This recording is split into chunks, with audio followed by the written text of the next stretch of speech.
bisa melampaui apa yang dipentaskan.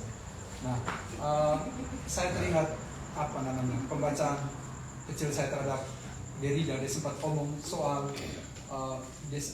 dia sempat omong soal disposisi biner.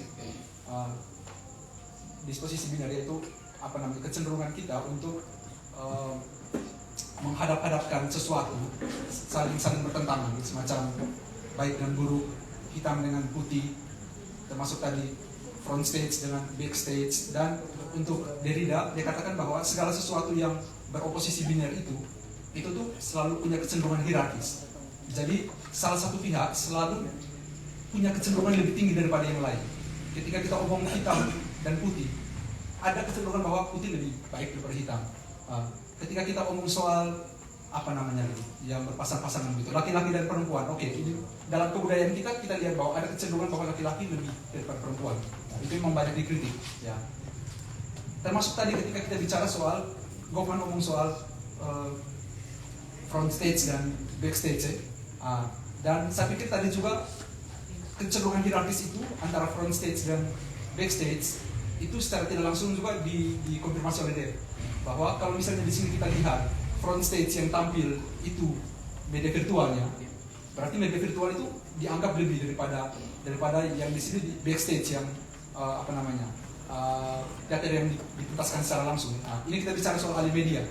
Kalau misalnya kita bicara soal teater itu sendiri mungkin beda pemahaman tentang backstage dan front stage. Tapi saya lihat kalau misalnya kita lihat bahwa ada teater yang sudah ditampilkan di media, kemudian ada teater yang tidak ditampilkan di media, di situ ada kemungkinan bahwa teater yang dipentaskan secara virtual itu dia punya hierarkis lebih tinggi, karena ada kemungkinan editing, ada kemungkinan pengolahan banyak hal teknis di situ yang nyatanya dalam pementasan langsung itu sering jadi problem, ya. Nah, dalam hal ini saya pikir menarik untuk kita baca secara lebih lanjut, ya. Kalau dari saya sendiri mungkin satu poin yang bisa dipertimbangkan, yaitu sebenarnya apa keistimewaan dari panggung itu sendiri, panggung nyata yang selama ini sekian lama menjadi keistimewaan, menjadi karakteristik dari pementasan teater itu, ya. Apa sebenarnya keistimewaan itu?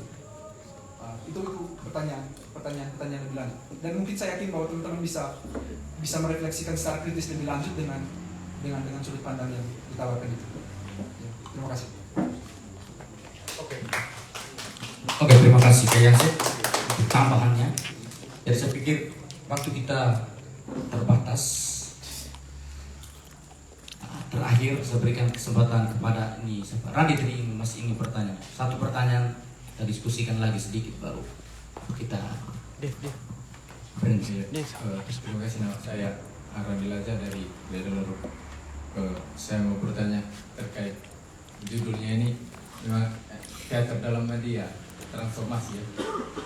Yang saya paham itu transformasi media itu dalam artian yang dibicarakan oleh Kayando sendiri, yang saya paham itu ketika beralih ke media artinya ada yang diduplikasi dan replikasi.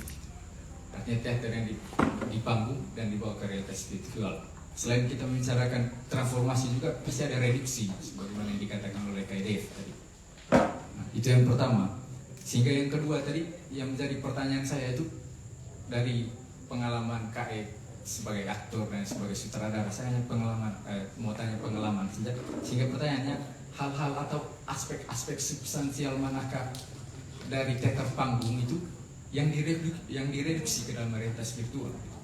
Itu yang menjadi pertanyaan saya, dan mungkin juga sudah dijawab tadi dari penjelasan, tapi saya mau cari kejelasan aspek-aspek atau hal-hal substansial apa dari teater panggung itu sendiri yang direduksi ke dalam realitas virtual.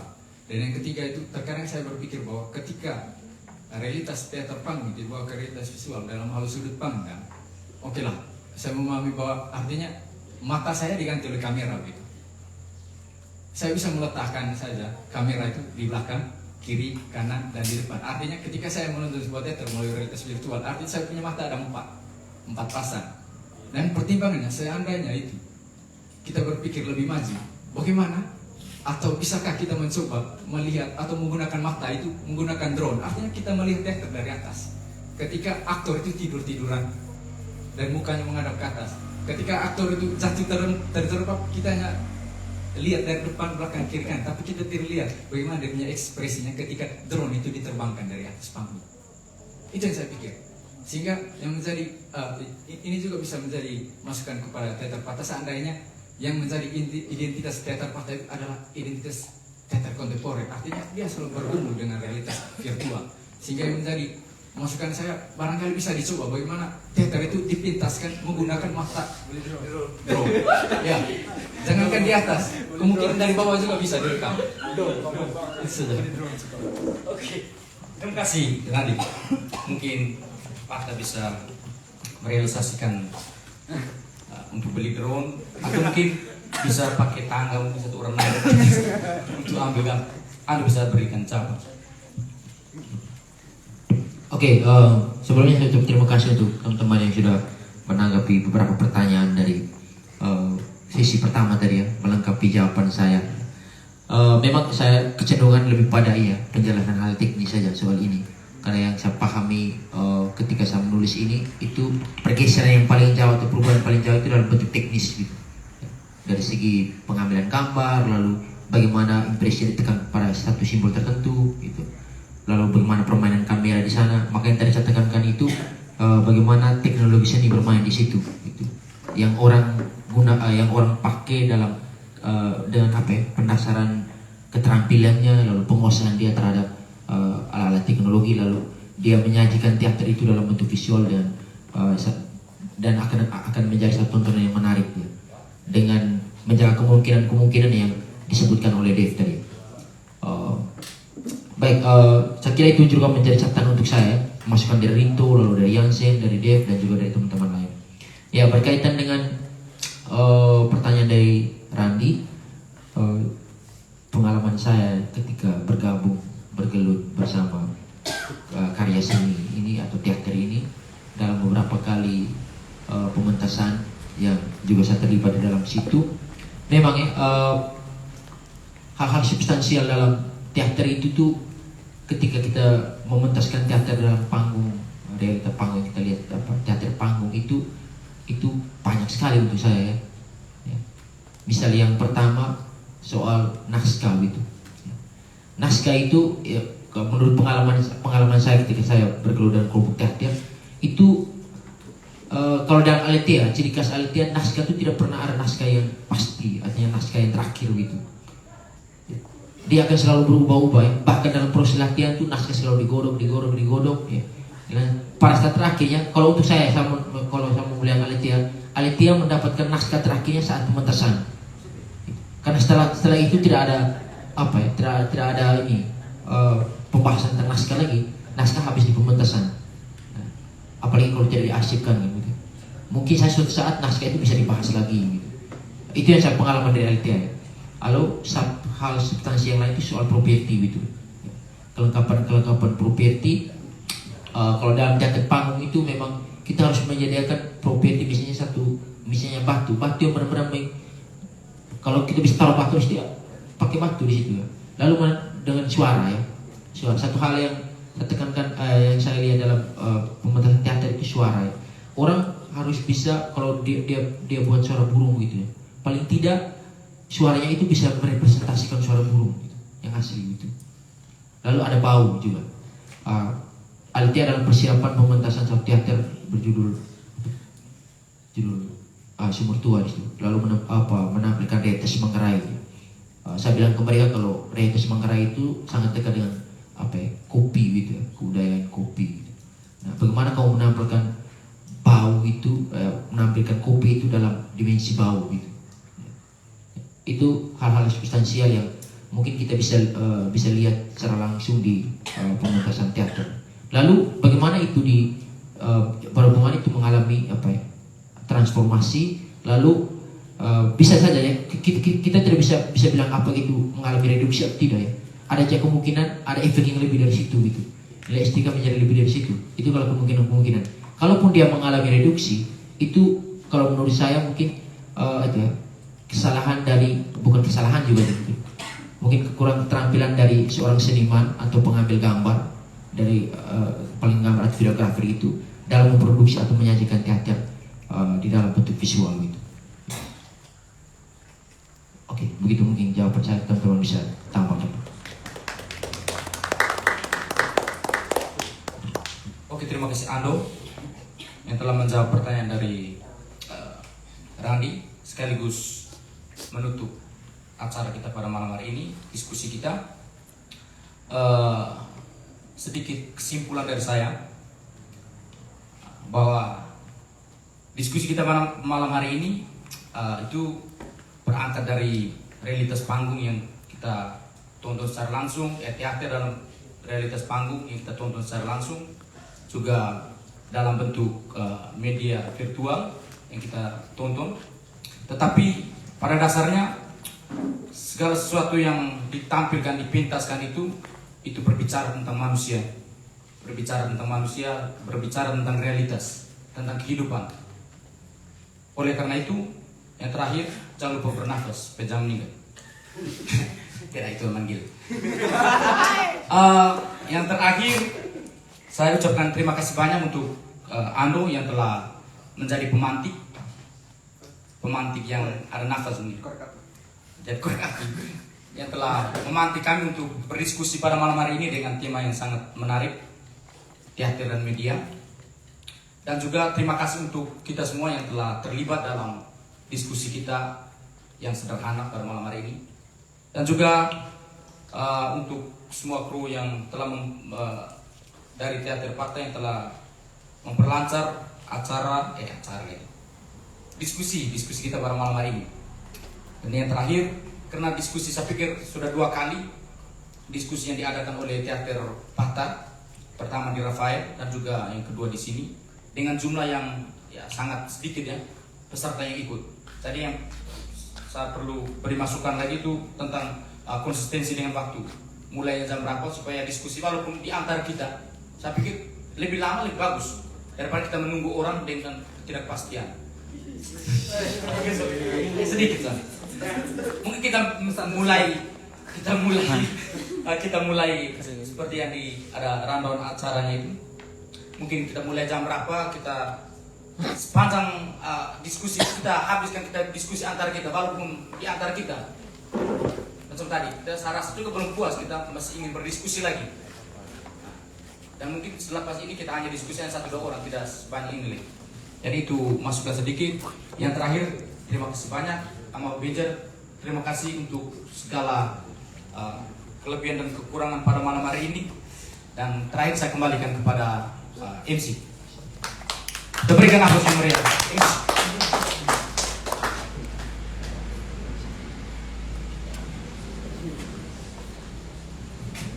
Oke, terima kasih buat materi dan moderator yang telah membawakan materi pada diskusi pada malam hari ini. Dan untuk itu saya mempersilakan moderator dan juga pemateri untuk kembali ke tempat duduk. Kita berikan tepuk tangan yang meriah. Acara selanjutnya saya minta pesan dan kesan dari Pater Alex sebagai pastor paroki di sini, bisa dibilang sebagai tuan rumah. Dari waktu dan kesempatan saya silakan.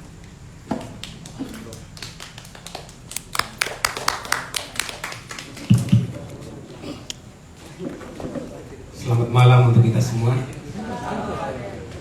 Semoga kita masih tetap semangat ya. Saya senang sekali malam ini bisa bergabung dengan adik-adik orang-orang muda.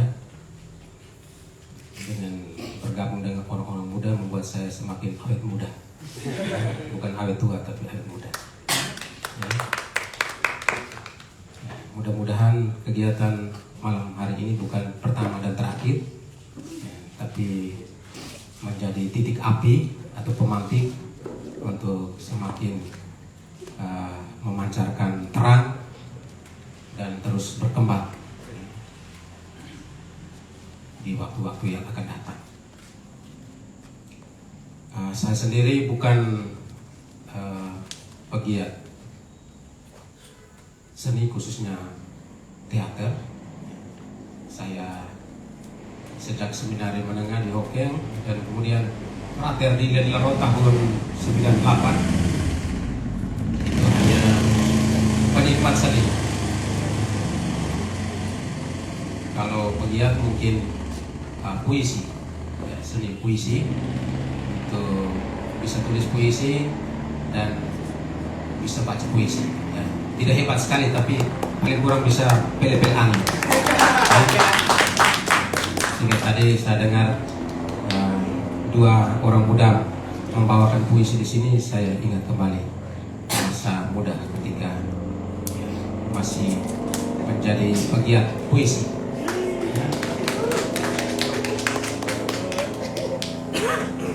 Ya, saya berterima kasih sekali pada ini komunitas teater Pata ini, komunitas yang usianya masih sangat muda dengan anggota yang masih sangat kecil tapi sudah membuat sesuatu yang besar. Ini patut kita apresiasi.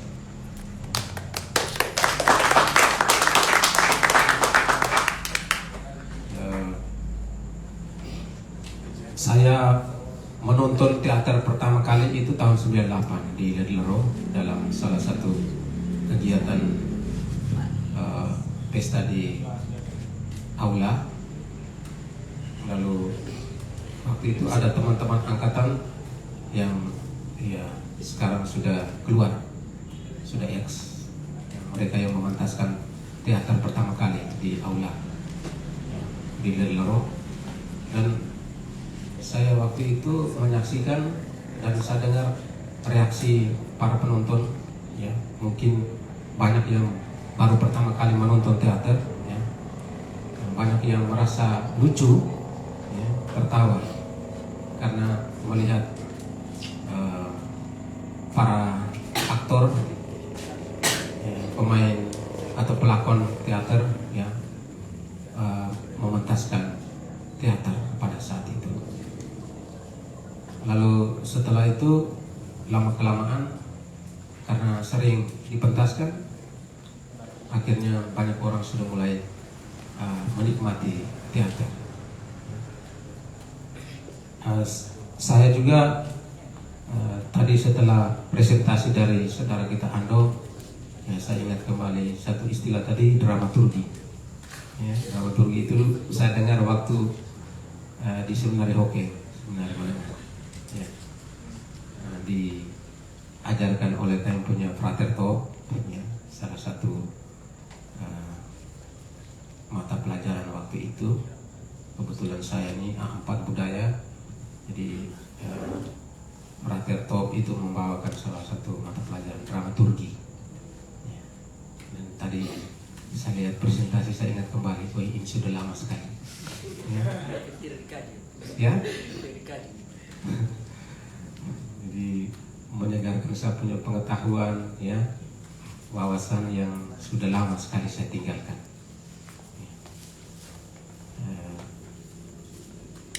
Memang malam ini hadir hanya sedikit orang, tapi kita tidak perlu berkecil hati, ya.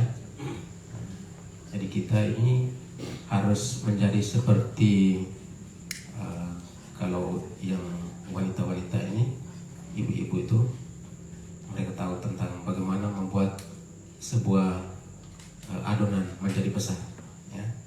Mereka gunakan bibit roti itu, lalu mereka campurkan ke dalam adonan terigu, lalu mereka simpan beberapa waktu, kemudian adonan itu menjadi besar, ya. Jadi komunitas ini kecil, tapi kita harus menjadikannya seperti, ya, bibit roti, ya, yang membuat adonan itu menjadi semakin besar, sehingga kita tidak perlu kecewa atau pesimis, ya, karena yang hadir ini sedikit, ya, tapi kita tetap optimis, ya, optimis. Memang yang namanya penikmat seni itu sangat langka, ya. Orang yang punya bakat khusus itu sangat sedikit orang, ya. Sehingga kita tidak perlu putus asa, kita tetap semangat. Apalagi kamu sudah menunjukkan kamu punya talenta itu, ya, di beberapa event seperti di Lekebai, seperti yang disebutkan tadi, juga di Lele, ya, dan di beberapa tempat lain. Ya. Saya dengar bahwa pementasan di beberapa tempat ini sudah membuat kolaborasi, ya. Jadi tidak murni teater, ya, tapi sudah kolaborasi dengan beberapa pentas seni seperti misalnya tarian, ya, atau puisi, ya, sehingga membuat pentasan itu menjadi lebih menarik ketimbang kalau hanya satu, ya, satu jenis seni saja, misalnya teater, itu mungkin tidak terlalu banyak orang berminat. Tapi kalau sudah dikolaborasikan, ya, dengan beberapa jenis seni, itu akan menjadi lebih menarik, ya, lebih menarik.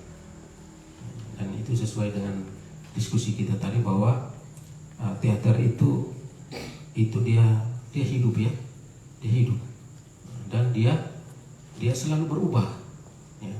Kalau dia mau tetap eksis, dia harus ikut perkembangan zaman, ya.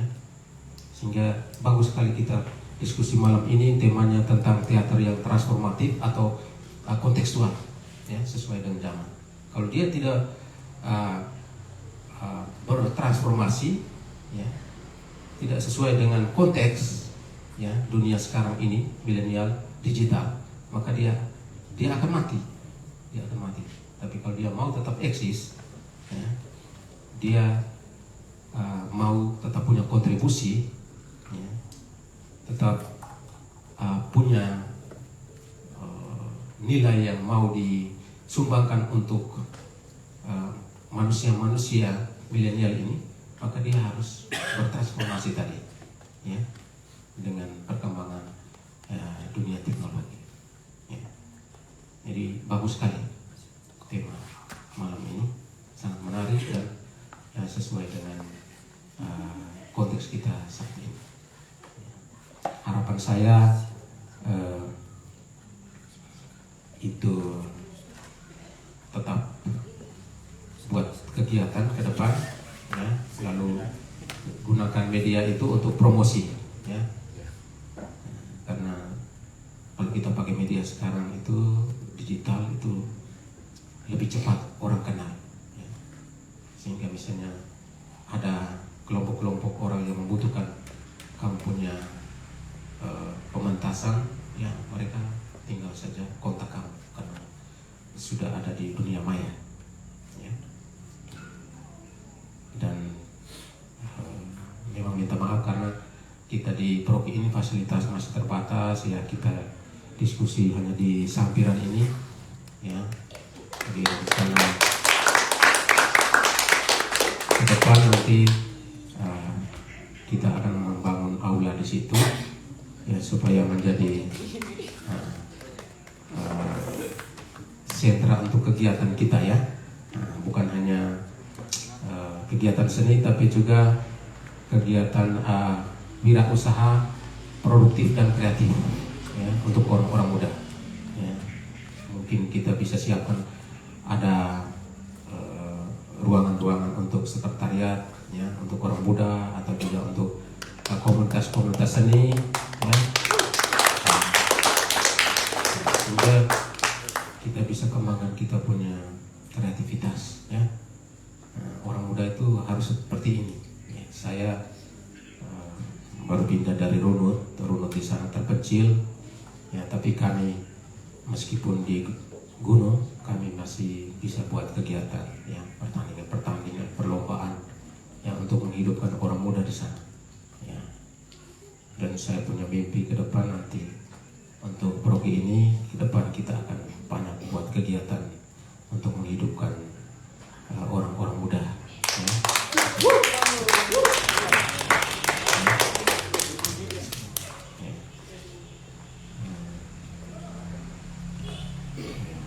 Saya juga punya rencana untuk mengembangkan wirausaha pertanian dengan sistem modern, yaitu hidroponik yang saya sudah buat di Runut, ya. Sehingga orang-orang muda tidak hanya itu keripik atau kopi, tapi juga itu produk-produk pertanian dengan sistem hidroponik. Itu sistem pertanian modern sesuai dengan zaman now, atau orang bilang menjadi petani muda milenial. Ya, tidak perlu tangan kotor, ya, tidak perlu berjemur di bawah sinar matahari, ya, karena pertanian itu di dalam greenhouse, ya, dengan sistem penyiraman pakai dinamo, ya, pakai listrik, juga dengan menggunakan media rock wool, pipa parlon, ya, sehingga kita hanya cek air dan juga nutrisi. Cek air dan nutrisi juga pakai alat semua. Jadi semuanya serba canggih. Jadi, terima kasih sekali lagi untuk kita semua yang sudah mengambil bagian dalam kegiatan diskusi pada malam hari ini, dan minta maaf kalau malam ini mungkin pelayanan dari paroki tidak terlalu memuaskan karena tempat ini sangat terbatas. Tapi saya kira masih cukup untuk kita dengan jumlah yang seperti ini. Ya. Jadi terima kasih.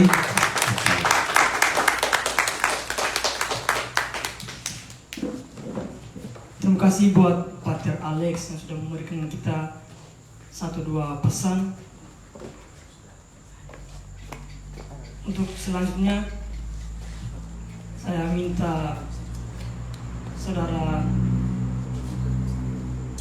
Ando Sola yang sebagai pemateri untuk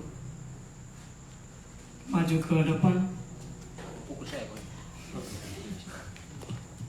Dan juga saya mengundang Pak Alex untuk memberikan penghargaan sebuah sertifikat.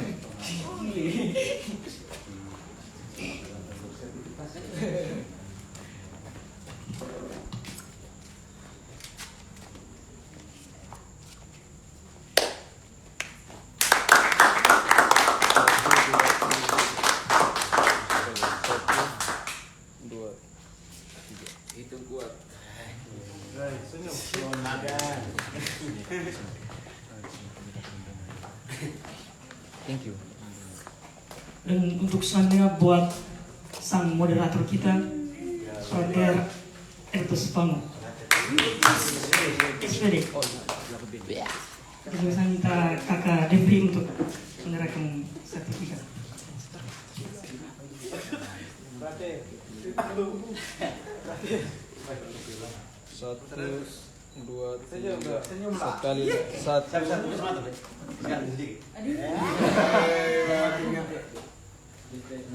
Oh ya, Pravedi. 1, 2, 3. Oke.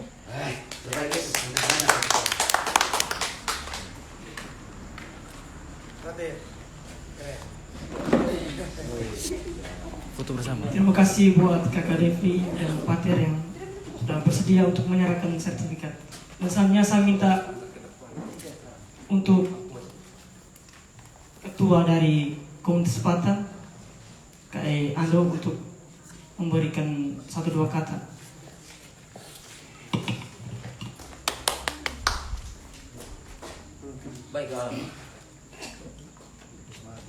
Selamat malam kita semua. Halo. Orang muda bersuara itu harus lebih besar dari Pastor Loki gitu ya. Selamat malam.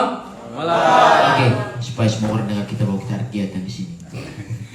Oke, yang pertama tadi sudah disampaikan sepenuhnya oleh Dev. Kebetulan saya hadir di sini. Saya mewakili teman-teman teater komunitas Pata dan komunitas teater Pata. kami sekali lagi mengucapkan limpah terima kasih kepada Pastor Rocky yang sudah mengizinkan kami untuk buat kegiatan di sini. Saya cerita sedikit, sebenarnya malam hari ini kegiatan tidak dibuat di sini. Komunitas ini belum mempunyai rumah untuk berdiri sendiri. Kemarin kami hubungi pihak kampus, tapi ada satu dan hal yang tidak bisa dilayani, dan kami berusaha mencari tempat di mana kami bisa buat kegiatan ini. Dan syukur kepada Allah, ya, sabda Tuhan itu memang kuat, ya. Karena ini pergi seperti itu.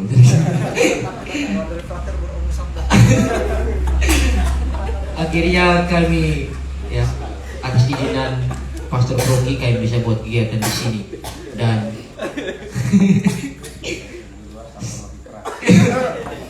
bisa masuk lagi, kami terima kasih banyak buat kami. Memang saat ini kami lagi mencari tempat di mana kami bisa buat kegiatan-kegiatan, dan mungkin dari kegiatan ini hubungan antara kita tidak terlepas gitu. Kedepan kalau Pater butuh kami, silakan kontak teman-teman saya yang ada di sini. Mereka semua ini pekerja keras, Pater. Mau bangun pagar juga mereka bisa. Jadi Pater hubungi saja supaya mereka datang ke sini, ya. Dan teman-teman komunitas Pater, ingat ini jasa yang tidak sembarang kita dapat gitu. Dan juga memacu semangat teman-teman kaum muda, ya. Kalau bisa kita berkolaborasi, kita buat sesuatu yang berguna untuk orang lain gitu. Prinsip saya, yang kita buat itu tidak perlu besar-besar, ya. Kalau hal kecil kita bisa membantu orang keluar dari masalah, kenapa tidak gitu. Jadi mari kita bersama-sama bergandengan tangan. Saya orang Bejawa, saya juga terserah mati bangun Saproki di sana. Lebih enaknya bangun di Omeri gitu. Oke, itu terima kasih untuk, ya, teman-teman. Saya itu tepuk tangan untuk mereka. Saya tidak bisa membayangkan kalau di Ribang ini ada kelompok akustik. Ray ini setiap hari ketemu dengan saya, tapi dia tidak pernah cerita dengan saya kalau mereka punya ini ada kelompok akustik. Kalau tahu begitu, kenapa kemarin-kemarin tidak hubungi supaya kita dapat panggung begitu, ya. Kesulitan kelompok seni sekarang itu sulit sekali mendapat panggung, para pak aja itu menggebu-gebu. Tapi untung ada itu, ya. Lagi-lagi kekuatan sabda Milky berbicara, akhirnya mereka bisa hadir di sini. Terima kasih kawan-kawan. Terima kasih juga untuk kakak Nona di belakang, ya, yang sudah menyediakan stand kopi, ya. Kemarin itu kami mau hubungi ini kopi dan sapa, tapi saya kira kalau ada mereka, kenapa tidak hubungi mereka dekat-dekat sini. Terima kasih banyak. Saya harap ke depan, karena komunitas Sparta masih buat banyak kegiatan, kita tetap bekerja sama gitu, supaya OMK hidup, komunitas ini hidup gitu. Kami juga dapat tempat gitu atas nama OMK. Oke, yang terakhir, terima kasih untuk kru Teater Sparta, ya. Ini pembelajaran untuk kita semua. Semoga kita bertahan dengan banyak sekali kemungkinan, ruang-ruang, kesempatan yang kita peroleh, manfaatkan itu baik-baik, dan jangan lupa jasa mereka yang memberikan kita peluang untuk kegiatan ini. Dan saya begitu saja, terima kasih banyak sekali lagi Pater. Sebenarnya tadi kami membuat sertifikat untuk ini Pastor Rocky gitu. Saya sudah menyediakan tempatnya, tapi nanti kita omong sendiri. Oke, selamat malam. Terima kasih banyak. Jangan lupa, ya, follow akun Instagram, Facebook, YouTube kami. Dan juga ikuti kegiatan-kegiatan kami depan, ya. Saya mengundang kita semua untuk kegiatan Teater Sparta ke depan, pasti akan melibatkan semua kita. Secara khusus memasuki bulan Januari sampai bulan Maret, ya. Saya kasih kode, tanggal 27 Maret itu ada kegiatan peak performance dari